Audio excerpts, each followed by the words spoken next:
I heard very many things that I feel really do need to be addressed.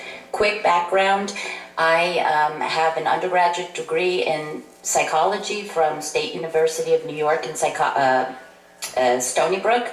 My master in social work comes from Florida State University.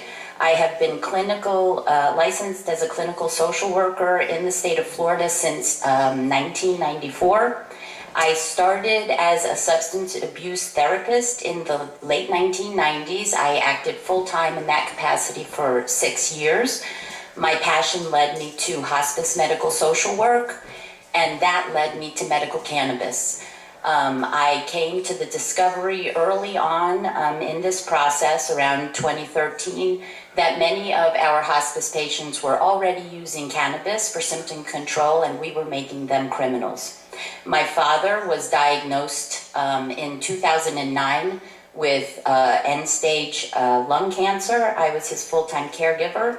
I started looking for alternatives to traditional cancer treatments. That brought me to medical cannabis. I am, in the state of Florida, an expert on the endocannabinoid system and cannabis therapeutics. Everything that I have learned from world experts on medical cannabis, from Complutense University in Spain. I have even had a private conversation with Dr. Raphael Mechoulam, who is the scientist who isolated THC in the 1960s. His research has been being funded since the 1960s by the United States of America. So we have research. It may not be FDA approved. I guarantee you there is research on this subject, on this plant. To this particular bill, the 90-day rule.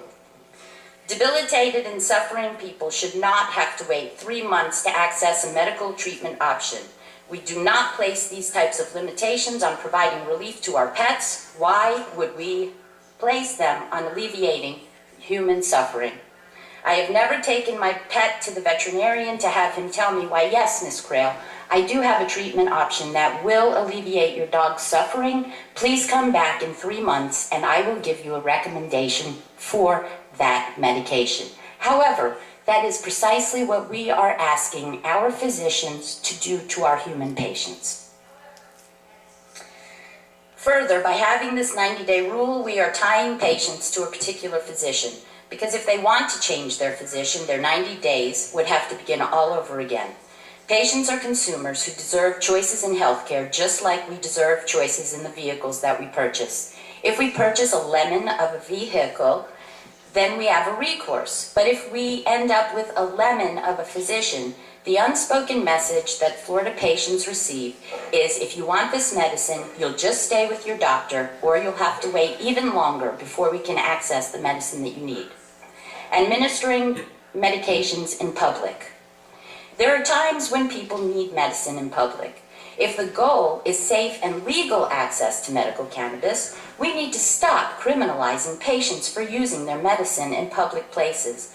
When I was caretaker for my father, he was on albuterol nebulizer treatments. I sat outside of Sam's Club many times with him, and I administered his inhaled albuterol treatment. I believe that if we place these stipulations on medical cannabis patients, we are discriminating against one class of patient when we are not discriminating against others.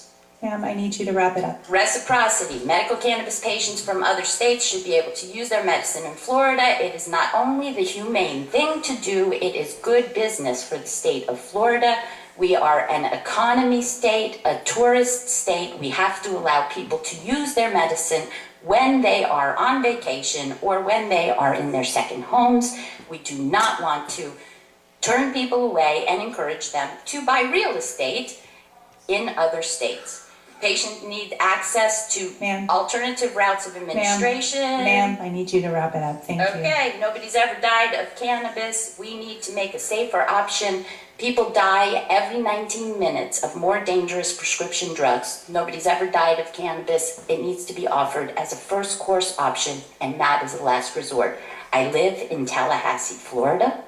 I am connected with world experts. Thank you, ma'am. I will come and need do to move on. presentations. Mark When Moore? you invite people to committee to do workshops, it would be nice if you could invite experts from the state of Florida and not only from Thank outside. you very much. Thank Mark you very Moore, the much. people in patience, followed by Samantha Pageant. We're really gonna have to limit your comments to a minute or less. A minute or